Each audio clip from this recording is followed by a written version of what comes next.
All right, you are on the platform. A call from Beta. Beta, welcome to the Hello. platform. Hey, how are you? Hope you're well. Very well, thank you. How can I help? Excellent. Okay, I just rang to talk about this whole Palestinian and Israel saga. You see, I was born in Iran, and when I was 5, Islamic revolution happened and radical Muslims took over, and the entire country, including education, life, totally changed.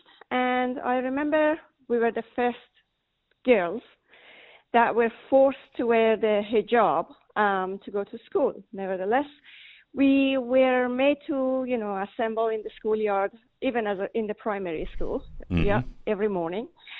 And we had to chant while we were, throwing our fists in the air, repeating after the, person in charge on the top, you call it principal or whomever. They would chant, death to Westerners, death to America, death to the British, death to Russia, literally death to entire world, death to Israel, and Islamic Republic is going to be conquering the world. That's what we chanted every single morning before just telling you, they made us to do that. And as children, basically it was just some shit to do. We not really did give it some, serious thought or anything. It just what you had to do to go through. Yes, but today I realize it has had brainwashed quite a few of people. When did you get out, Beta? When did you get out of Iran? I got out of Iran when I got my first university degree, and I was 19, and I realized I got a taste of what life was outside like. Where did you go? Without, I went to wherever we could go without a visa first. So I went to Dubai, Turkey, Indonesia, Malaysia, Singapore, you name it. Yeah. And then my sister got married. I went to Aussie, and that was my way out. So that's how I ended up here. Nevertheless, yes, I'm telling you. But what I realized was a lot of people get seriously brainwashed because of this situation, because that's the only thing they ever hear. They changed the history, like literally after Islamic Revolution, the history of Iran itself was removed and replaced with history of Islamic Saudi Arabia, and how they came to, conquer us with kindness and love. Never mind all those killings and, murders, and they all came and said, "Oh, we love you so much. How about you turn into Muslims?" And all Iranians said, "Yeah, well, thank you very much. We love to be Muslims," and that's how it happened. That's the history they taught in our schools. You know what I'm saying to you? Yeah. What I'm asking you now, Peter, so you're down here in New Zealand, as far away, really, almost as you can get from where you came from. Yet we see the issues, and we see in our parliament people chanting from the river to the sea. We see it all coming down here. What do you say to people who are doing that in New Zealand? Oh my God, Sean, this is why I rang you. You should be really worried, because when brainwashing happens, it goes deep. When we last year actually flew to Italy, and we used Qatar Airways. So, I just was curious as I sat there and looked at their, onboard map that you see on their screen. And I realized that it wasn't just Iran and Turkey and things like that they don't have a map of Israel, you see. Official map presented in Qatar Air, on board, does not have Israel in it. They have completely removed that country. To them, it's only Palestine. So, and when you bring these things, you kind of put these people on TV. They don't want Israel to exist. That's exactly what they want. They want Israel gone. Oh, look, I wonder, Beta, where do you live in New Zealand? I'm in Auckland. Okay. Unfortunately. But Beta, when you see these people on TV, Chloe Schwarbrick and everything, they don't want to destroy Israel. I think they're just trying to be cool and trendy, aren't they? Oh, my God. That's the cool and trendy that ends up in bad places. You see, the ones that want to be cool and trendy, they're just idiots. But the ones who are promoting these things, and the ones who remove maps from, their flights, or those ones, they're not cool and trendy. Those ones know exactly what they want, and they're using the cool and trendy to get their agendas going. It is quite nasty. And I see a lot of these stupid school children. Well, you can make excuse for them and say their brain is not quite developed. You know, they're stupid brainwashed. Whatever. Well, they should but stay the the hell out adults, of it. but in the councils. Yeah. You know Peter, what I mean? I'm really interested. I just want to get back to you. Are you a practicing Muslim? Were you a Muslim in Iran? God, fuck. No, excuse me. I apologize. Yeah, you got me on my nerves. No, I'm not. I was forced into it. I was born in it. I went born into Islam. You're told you can't leave, and if you leave, like Gloria Vale, yeah. But the thing is, what religion do you practice now? None. None. I don't have any. Rationalism. Yeah. Okay. Anyway, so what I'm saying look, I'm just trying to get context. You're a really good caller. What do you do in New Zealand? You got you married, kids, and all that? Sean, I saw an Islamic takeover, and I saw 8 years of war with Iraq, which removed a good chunk of men from my country when I was growing up. I was, of course, very young.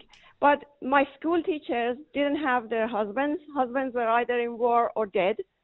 Many of my friends, their brothers died or disappeared or wounded or were attending the 8 years war with Iraq. And there was such shortage of men, sadly, which makes my blood boil, that it was obvious. Every single street in Tehran. Oh, you're a lesbian. No, I'm not. Listen. Oh, jeez.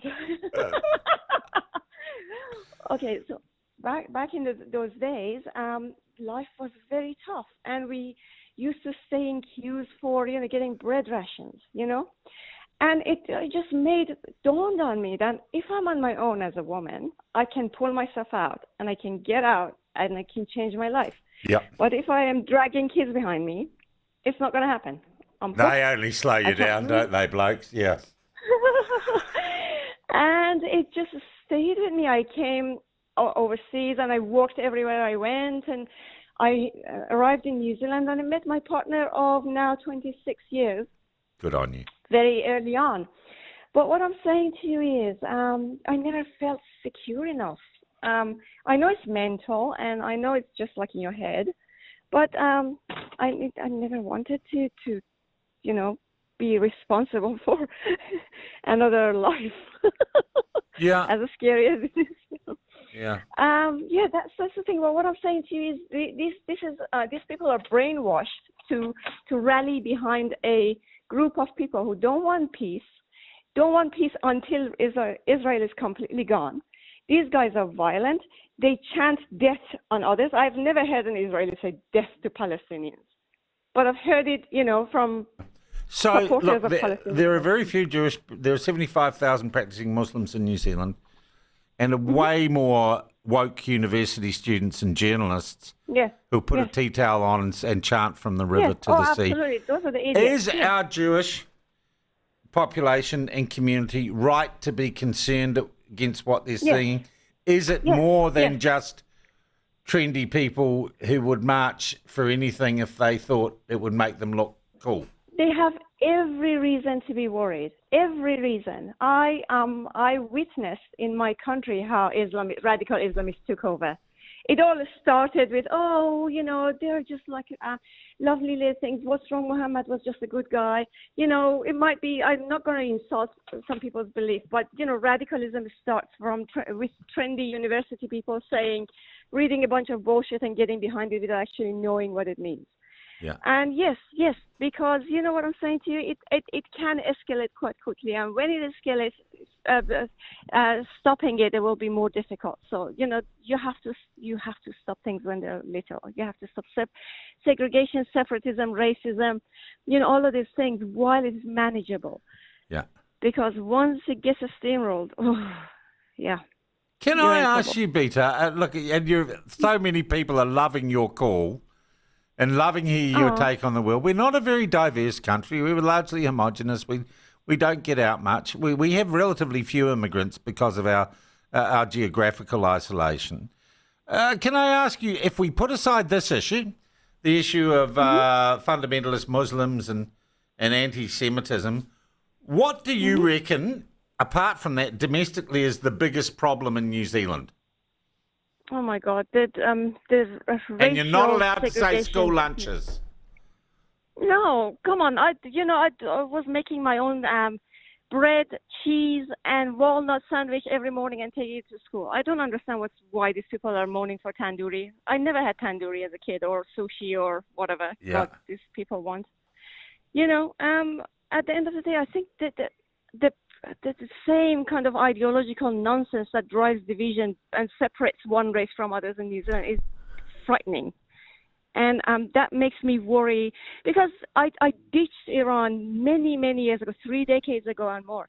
And I have no other country. New Zealand is my country. My heart beats for New Zealand. I love New Zealand. Every morning I wake up and look outside, I feel proud. And it makes me worried that if my second home going to fall to radicalism as well, Okay. So it does make me nervous.